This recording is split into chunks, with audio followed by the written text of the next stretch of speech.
Mr. Anup, can you tell me that is, who is inspired you to, come to the racing field? All right. So first, primarily, I had a few friends who were passionate fans of MotoGP. They used to track the regular top championship of the world, which is called MotoGP for two-wheelers. So they introduced me to that, and when I started following MotoGP regularly, I was a very huge fan of Valentino Rossi, and I am still. So I used to follow.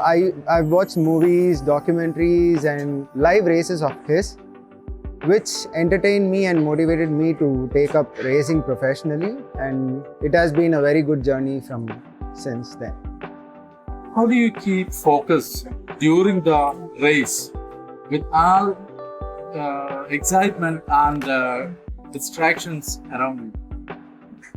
So to be precise, when it's more of a competitive racing, so we cannot afford to get distracted, but there are chances that people can get distracted, but my only focus would be to go as fast as I can. So I do not try focusing on my fellow riders or any other alternative competitors for that factor. So this helps me keep focused on the road ahead and also keep my braking markers and my throttle points, etc. And what is the most adrenaline pumping moment you have experienced in while racing? Okay.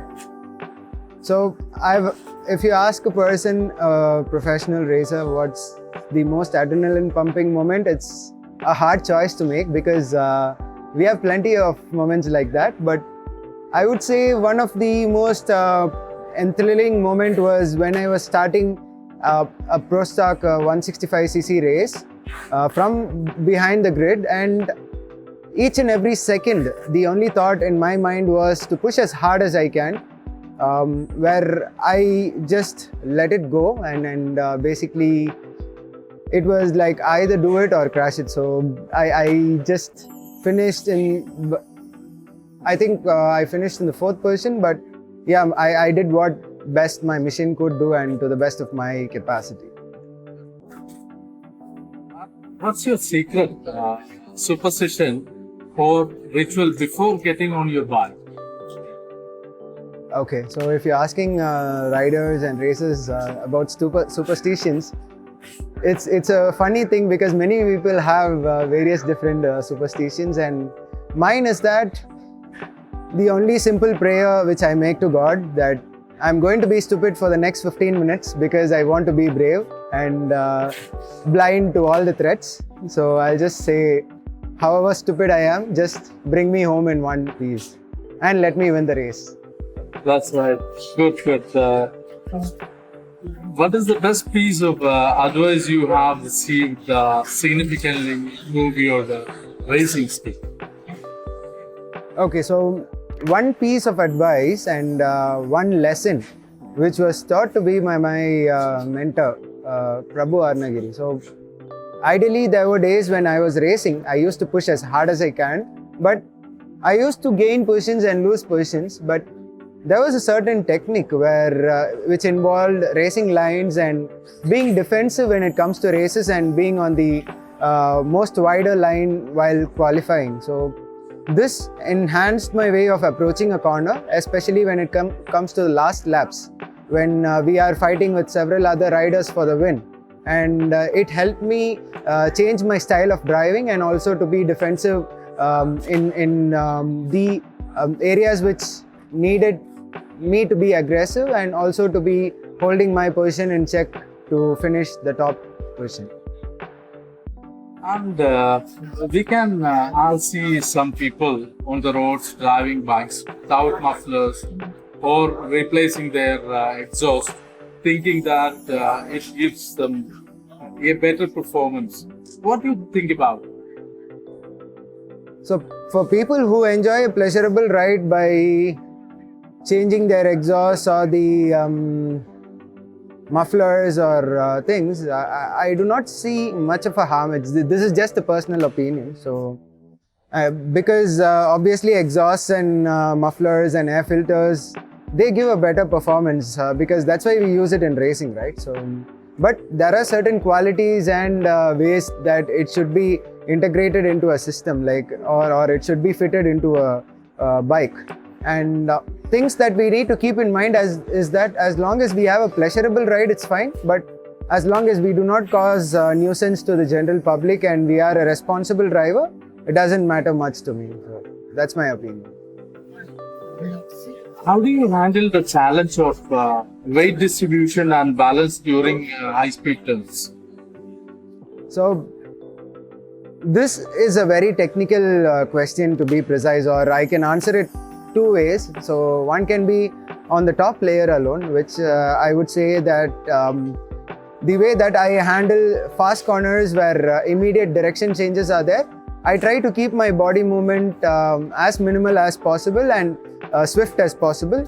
But when it comes to taller riders or shorter riders, there is a difference in the way that they move on the bike and also the weight distribution, because people with a high bone weight and people with a huge build, if they move on a quicker notice, I feel that the vehicle's balance gets altered. So they have to be very swift and they have to move very little.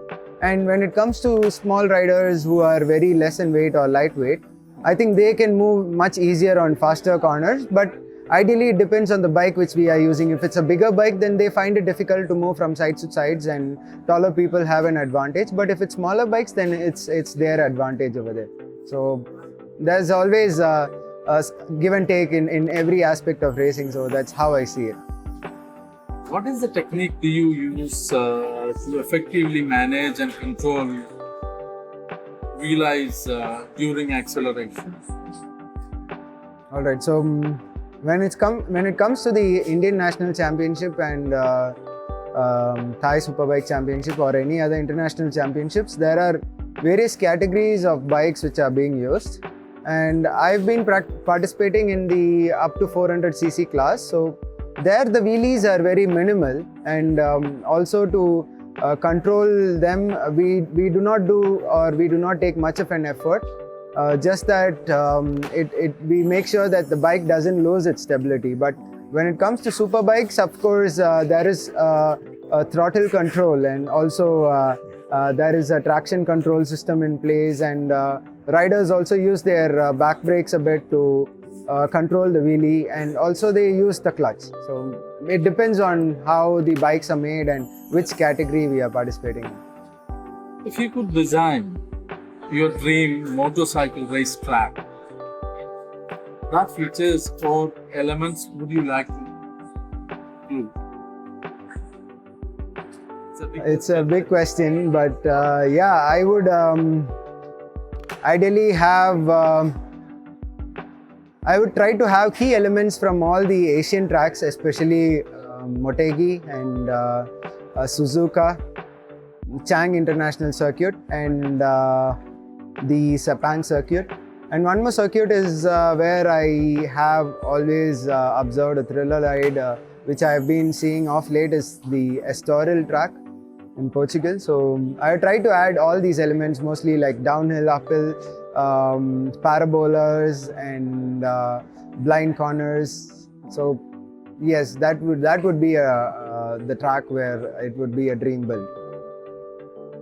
When you are on winning streak, even if you are having great skills or talent, some people will say that is winning because of his bike. So can you give your comments on? Yeah, sure. So this is something which I see as quite common, because whenever there is someone winning, there must obviously be a reason to it. So it will be the skill and the vehicle together. The skill alone can't accomplish or win races, and bikes alone cannot win races. So it's something which is 50-50, and sometimes when the machine isn't up to the mark, the man pushes it to the limit. And when the man doesn't feel that particular day at his fittest, sometimes when the machine is good, it makes his task easier. So each day it is different, but it isn't constant, because machines themselves have wear and tear, so it cannot be the same always. And when people talk about such stuff, I would ideally neglect it because they aren't the ones who are getting the job done. So I wouldn't, waste my energy on listening to them or giving them attention at any point. Thank you very much, and It's my pleasure. thank you for being part of our stall, especially the KARREP and KARPULSE. And Yes. Again, that is thank you from India International EV Show. Thanks a lot. Partnered with KARREP and KARPULSE Magazine. Yeah, Thank I wish you the best as well for your future endeavors. Thank you very much. Thanks a lot.